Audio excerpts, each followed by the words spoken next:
video, I'm going to go over what data mining is and show you an example in Python. So, data mining is the process of extracting hidden facts and unknown patterns from raw data with the intent of turning the vast amount of data into useful information.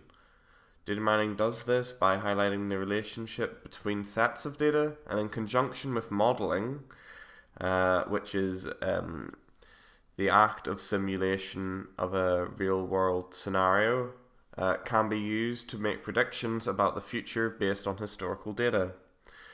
Uses include crime agencies. Crime agencies use data mining in order to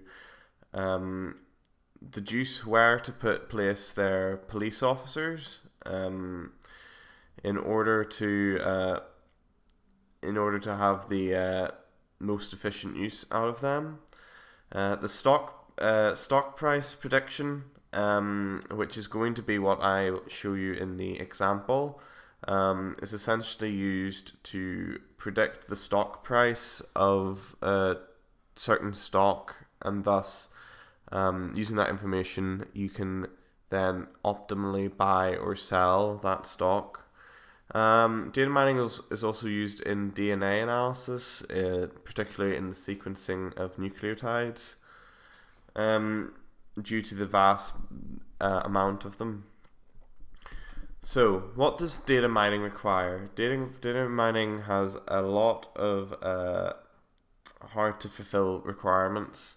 One of these is the high capacity storage for data, because data mining really only works on very large populations, or well, the usefulness of the relationship is proportional to the amount of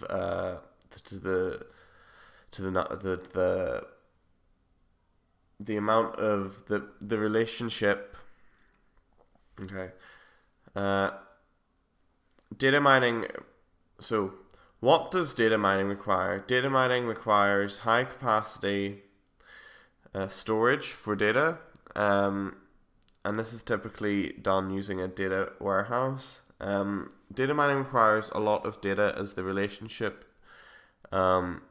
is as good as the volume of the population.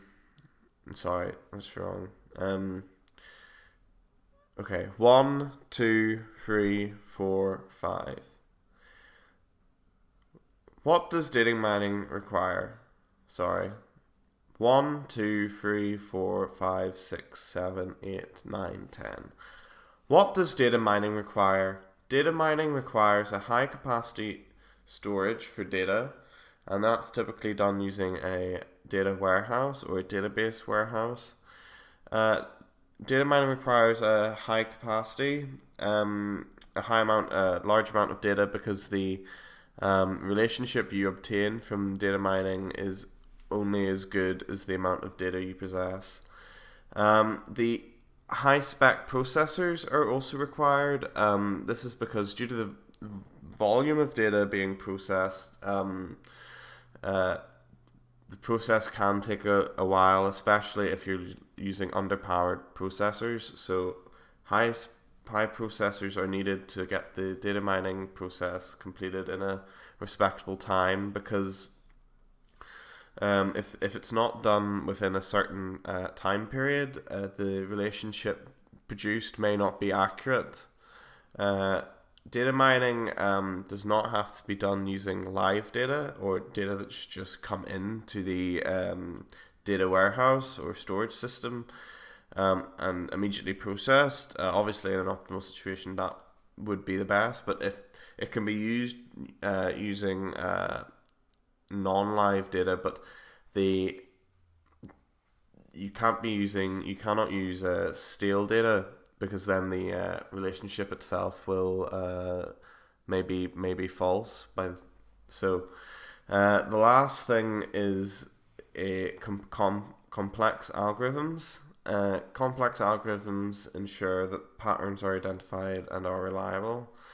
So the example I'm going to show is linear regression. There's a lot of data mining algorithms, such as k-means and a priori, I think, But anyway, there's also a little subsection of data mining called predictive analytics, and like data mining, it involves a lot of data being processed using a algorithm, but instead of establishing relationships between data, predictive analytics looks to predict the likelihood of an event occurring. Predictive analytics uses techniques from data mining, modeling, and AI in order to make its predictions. The uses for predictive analytics include determining customer lifetime value. What that means is it's supermarkets use predictive analytics to determine the likelihood of you purchasing more items or coming back to the shop multiple times, and then they can use that to gauge your send offers to those who are maybe lacking in their lifetime value to the company.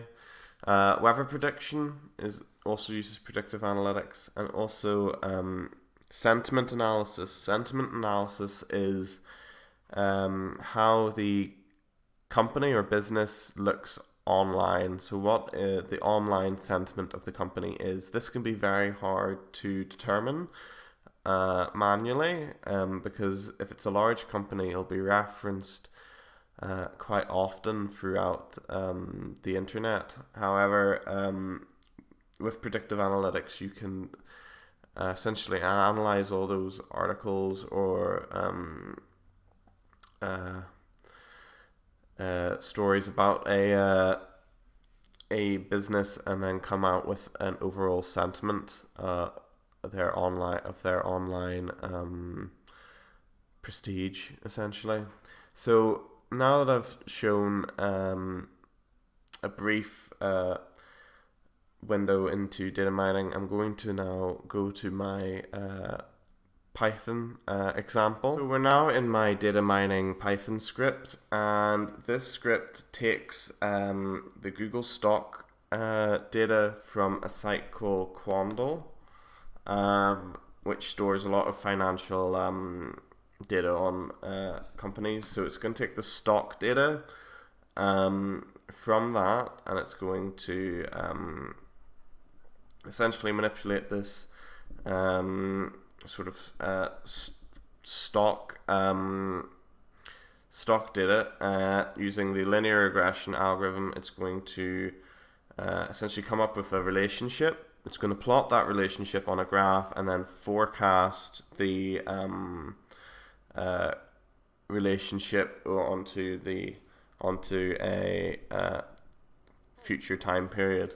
So I'm going to run this now, and as you can see, we're using linear regression, and as you can see, our graph is produced here. Now this is for Google, so their stocks are doing quite well, especially in recent years, this big growth. And as you can see, the red represents the previous data, so we're working with a sizable amount of data here, early as far as 2004. So that's the all that data there for their stock price. And this small blue line is the forecast, and as you can see, I'll zoom in a moment, but as you can see, the it's also indicating a sort of growth here. So let's just zoom in on this section here. So as you can see, throughout the Google stocks are quite can be quite unpredictable on a day-to-day basis. So as you can see, there's some major falls, some highs and such. But overall, the trend for Google, at least, is that it's increasing. So, and as you can see, the blue, which is the forecasted,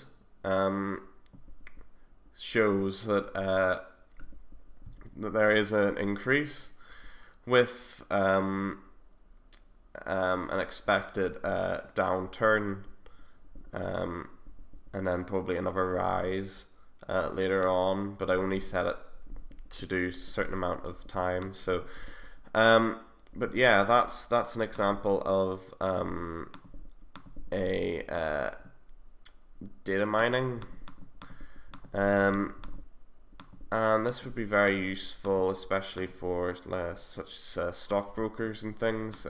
Knowing when to buy and sell is quite important. Of course, for Google, their stocks are probably always going to be quite valuable. So, but this is just to show that a clear trend is seen, and thus the relationship extrapolated will be representative of that trend. So yeah, that's data mining. Thank you for watching.